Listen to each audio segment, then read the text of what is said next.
Hola a todos. Vamos a comenzar con el desarrollo de la ejercitación para esta primera parte de la unidad temática 3, que es balances envolventes para sistemas no isotérmicos de fluidos puros. La metodología del balance envolvente ya la venimos trabajando desde la unidad 2 y ustedes han tenido oportunidad de desarrollar balances envolventes para distintas geometrías durante el desarrollo de las lecciones del contenido conceptual y también en la bibliografía y en las notas de clase tienen un compendio importante sobre los casos clásicos que se pueden presentar. En lo que respecta al desarrollo de la ejercitación, lo que tenemos propuesto en esta parte es la aplicación numérica de algunos de los casos que son desarrollados en la bibliografía. Siempre recomendamos tenerlos presentes y estudiarlos, dado que si bien lo que aquí hacemos es tomar los modelos y realizar la aplicación numérica, el desarrollo integral del ejercicio corresponde al desarrollo del balance correspondiente y su posterior aplicación numérica.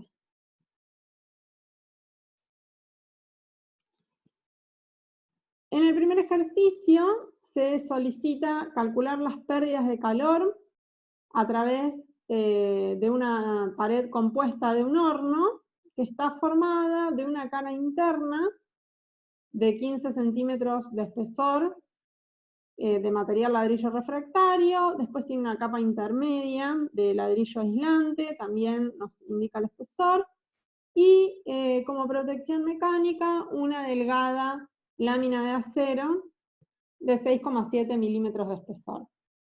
La temperatura interna del horno es de 1200 grados centígrados y la externa es de 40 grados centígrados.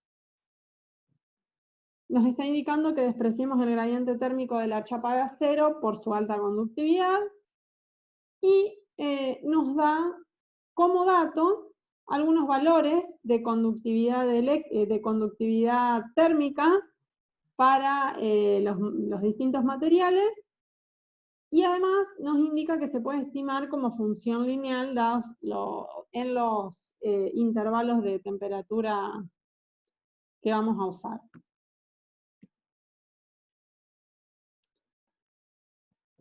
Brevemente, lo que hice en esta primera parte fue desarrollar esquemáticamente la descripción que daba el enunciado del sistema. Las hipótesis también están un poco indicadas en el enunciado: estado estacionario, la conductividad térmica como función lineal de la temperatura. Y además, nosotros vamos a hacer las siguientes consideraciones. Ambos lados de la interfase están en contacto a través de todos los puntos de los materiales, es decir, podemos considerar que existe una continuidad de las funciones densidad de flujo y perfil de temperatura en las uniones, no hay manantial de generación, y no vamos a considerar los efectos de convección que pudieran existir adyacentes a las paredes internas o externas.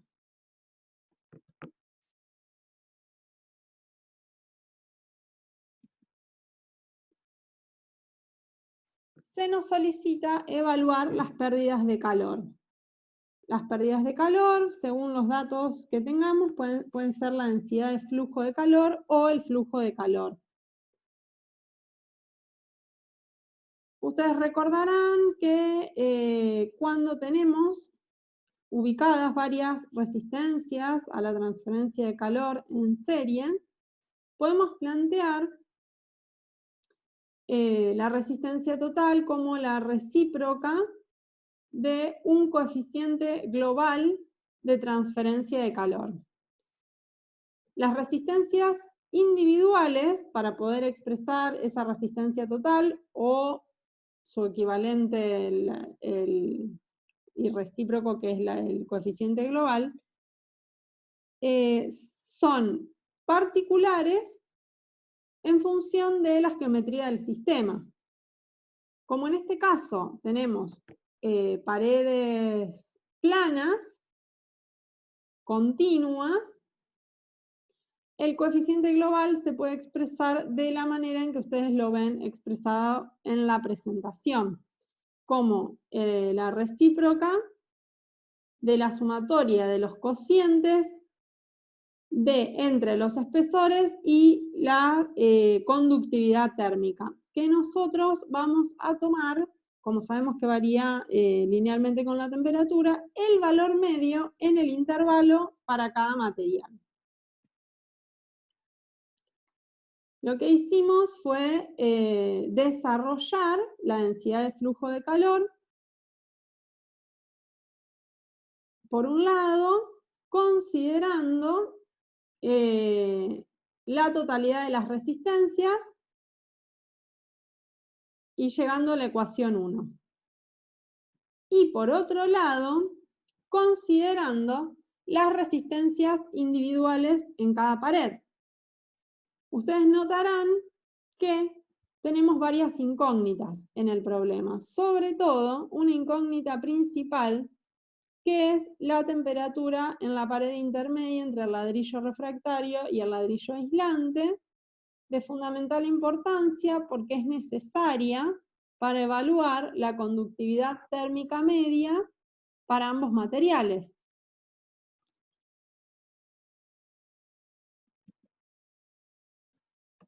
Es decir, hay varias formas para resolver este problema.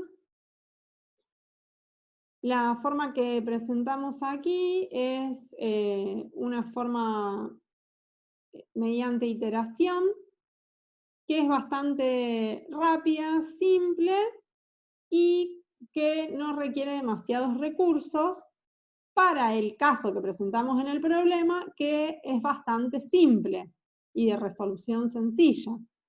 Cuando se empiezan a sumar la cantidad de ecuaciones y la cantidad de variables desconocidas, obviamente es necesario recurrir a programación y otros recursos, pero en este caso nos podemos arreglar iterando. La resolución por medio de la iteración implica, con cierto criterio, suponer alguna de las variables. En este caso es conveniente suponer la temperatura porque nos allana el camino para poder calcular las conductividades medias.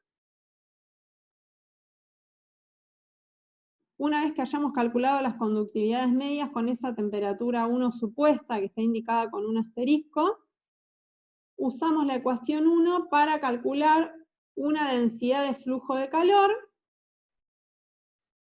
y con esa densidad de flujo de calor, usando cualquiera de las formas de la ecuación 2, podemos verificar el valor de la temperatura supuesta.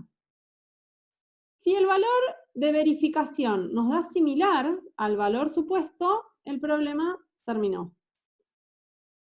Si no nos da similar, si nos da un intervalo apreciable de diferencia, lo que hacemos es tomar ese nuevo valor para la temperatura 1 y realizar todo el proceso, volver a calcular las conductividades medias, la densidad de flujo de calor y verificar la temperatura.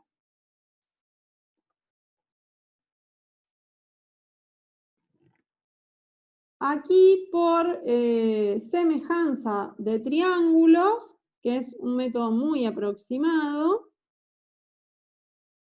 lo que hice fue tratar de llegar a un valor inicial para empezar a iterar para la temperatura intermedia entre los dos materiales. Fíjense que es de esperar que este resultado no converja en la primera iteración, porque claramente la conductividad del aislante va a ser la conductividad térmica mucho menor que la conductividad del refractario. Entonces, claramente esas pendientes que se dan en el perfil de temperatura no van a cumplir exactamente con esta regla de la similitud de los ángulos. Pero solamente es un método aproximado, ¿sí? Es por lo menos para acercarme y no tener que iterar un montón de veces, sino cuanto más me acerco planteando un adecuado primer valor, es menos la cantidad de veces que voy a tener que iterar. Muy bien, entonces, con esta semejanza de triángulos, obtengo un valor para comenzar a iterar de la temperatura intermedia de 703 grados centígrados. Eso me permite calcular la temperatura media en el refractario, que es la pared 1, y la temperatura media en el aislante, que es la pared 2. Con las temperaturas medias, interpolo en la tabla y calculo las conductividades medias en cada material. Con las conductividades medias, calculo la densidad de flujo de calor a través de la ecuación 1, que incluye la resistencia total, y obtengo un valor que me sirve para introducir en la ecuación 2 y poder verificar ese valor de temperatura que había supuesto. Cuando con ese valor despejo el valor para esa temperatura intermedia, llegó a un valor de 980 grados centígrados. Bastante distinto del que había supuesto. Casi 200 grados centígrados de diferencia,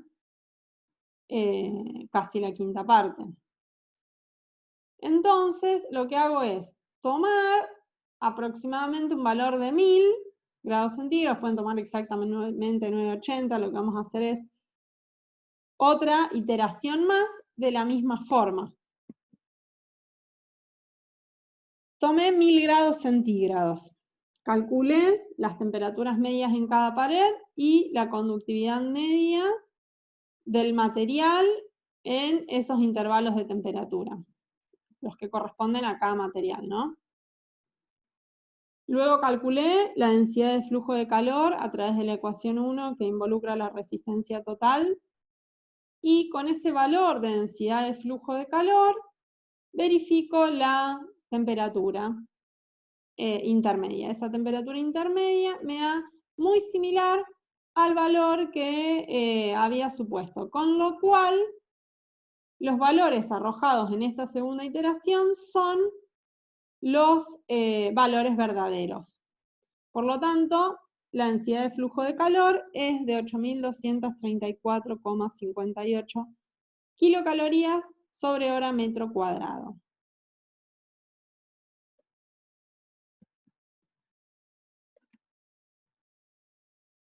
El siguiente problema nos indica la existencia de una tubería de acero con un determinado diámetro y espesor de pared que conduce vapor saturado a una determinada presión absoluta.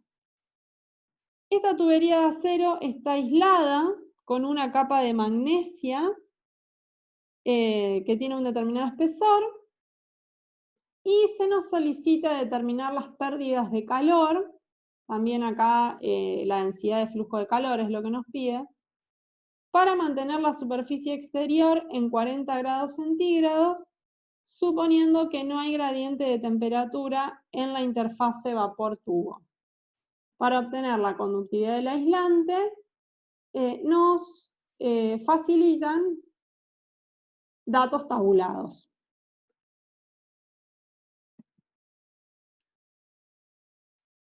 Nuevamente realizamos un breve esquema en función de los datos del enunciado y planteamos las hipótesis de estado estacionario, la conductividad térmica del material aislante, que es magnesia, en función de la temperatura, y la conocemos porque tenemos los datos tabulados. Nuevamente suponemos el contacto íntimo entre los materiales, no hay manantial de generación y no vamos a considerar los efectos de convección adyacentes a las paredes sólidas. ¿Sí? Vamos a considerar solamente las resistencias que ofrecen los sólidos a la transferencia de calor en este ejercicio. Nuevamente debemos plantear la densidad de flujo de calor en función de la resistencia total, pero esta vez considerando los resultados que ustedes han evaluado para paredes cilíndricas compuestas. ¿Sí? Entonces, la resistencia total tendrá otra expresión distinta a la que habíamos visto en el problema anterior porque cambió la geometría del sistema. ¿Sí?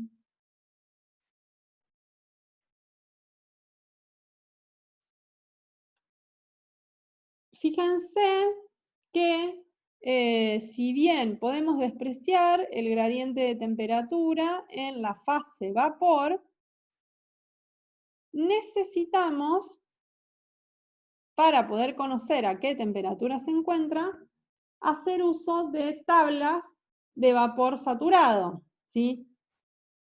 Y poder evaluar a la presión que tenemos como dato qué temperatura de saturación corresponde.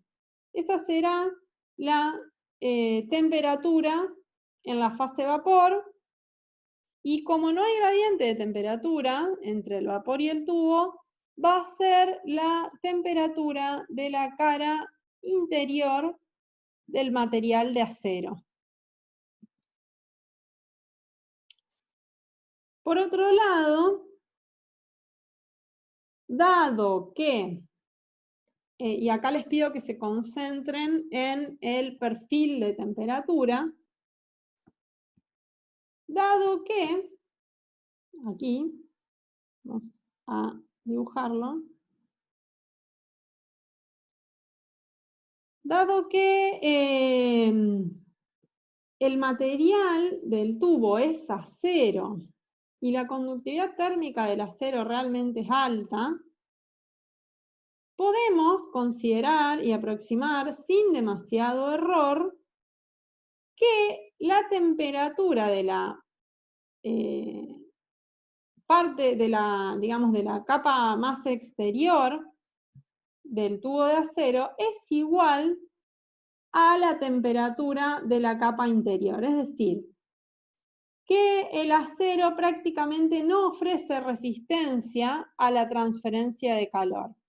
El perfil de temperatura que yo había dibujado para guiarme era un poco exagerado y además de ser una solución aproximada que no arroja demasiados errores, me evita la complicación en el cálculo de tener que iterar. ¿Sí? Claramente esto lo puedo hacer porque se trata de una pared metálica. Si se tratara de cualquier otro material, tendría que manejarme de la manera que me manejé en el problema anterior, ¿sí? Bien. Entonces, conociendo esta temperatura sub 1, que termina siendo igual a la temperatura del vapor, puedo evaluar la conductividad media en el material aislante. Tengo los datos tabulados, con lo cual simplemente interpolando en la tabla puedo obtener el valor. Y finalmente tengo todos los datos para calcular la densidad de flujo de calor.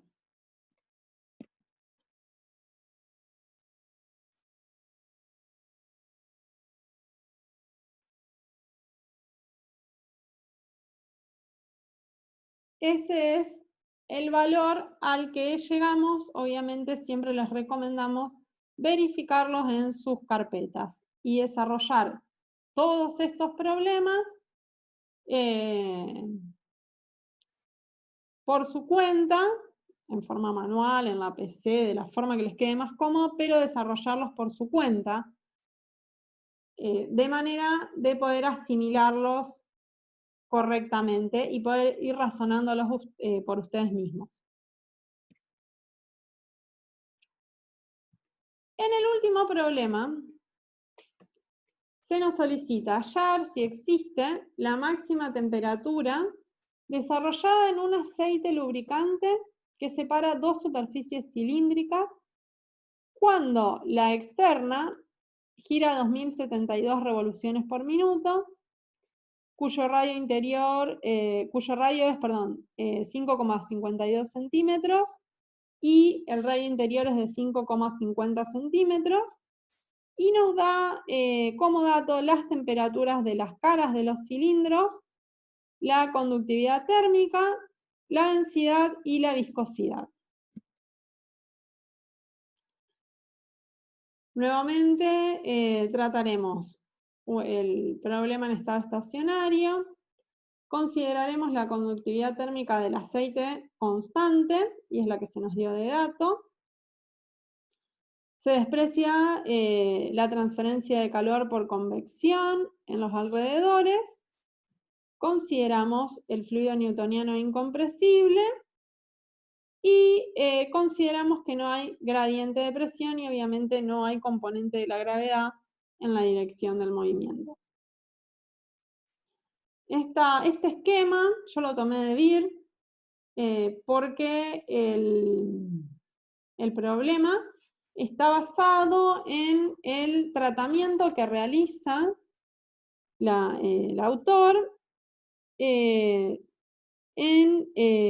usando un balance envolvente con manantial de generación viscosa de calor.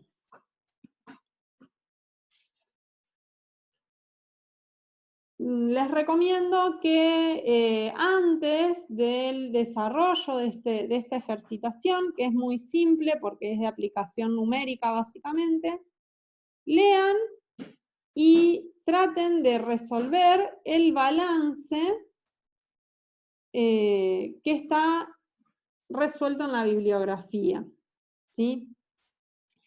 Acá lo que hice fue tabular los datos que nos daba el problema y son los datos que voy a usar para los cálculos.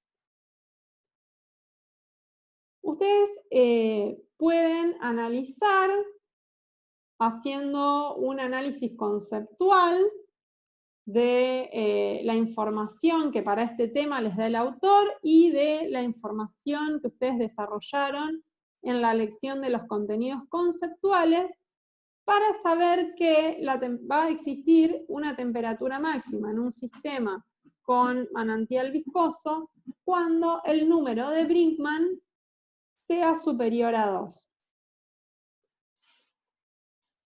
Entonces, lo que yo hice fue calcular el número de Brinkmann, que básicamente da una relación entre, como ustedes pueden observar además, la disipación viscosa de calor y la transferencia por conducción.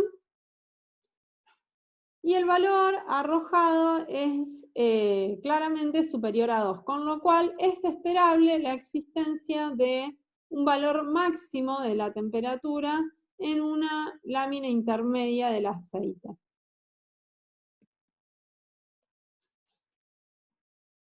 Como cualquier función que presenta un máximo, en ese máximo la pendiente de la recta tangente será nula. Con lo cual yo puedo obtener en qué coordenada ocurre esta particularidad, haciendo nula la derivada del perfil de temperatura. Eso es un tratamiento matemático de una función similar a lo que ustedes trabajaban en análisis matemático, con lo cual se lo dejamos como ejercicio para que lo verifiquen. Derivando el perfil y expresándolo en función del número de Brickman, podemos llegar a una función de la coordenada X, que como está planteado para una derivada nula, es la coordenada X en que se presentará la temperatura máxima. Entonces, fácilmente podemos calcular este valor de X en el que la temperatura es máxima. Y es ese valor que ustedes ven ahí, que es 0,0128 centímetros. Con ese valor de X para la temperatura máxima, en el perfil de temperatura puedo calcular directamente la temperatura máxima, con los datos que estaban tabulados en la presentación anterior. Fíjense que con los resultados que obtuve, yo intenté hacer un perfil esquemático, no está, es simplemente un bosquejo del perfil de temperatura en el aceite lubricante, asumiendo esta simplificación de dos placas paralelas para el flujo concéntrico entre los cilindros.